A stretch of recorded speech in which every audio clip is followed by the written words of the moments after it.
How to create QR code on Canva. Hello and welcome to Quick Guide. I'm up with another quick and easy tutorial video on how we can create a QR code on Canva. First, open your web browser and go to the official website of Canva, canva.com.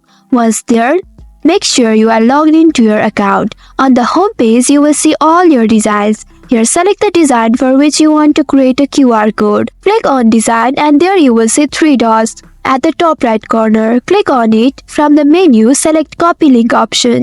This will copy the link to your design. Now go back to the home page and click on Custom Size at the top right corner. Here you can select the size of your canvas. Once you have chosen your size, you will reach to this page. Here click on the apps icon at the left sidebar.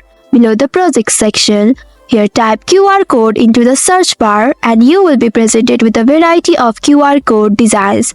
Choose one and inside you will see a box where you can paste the link you copied earlier. After pasting the link, click on Generate Code and your QR code will be generated.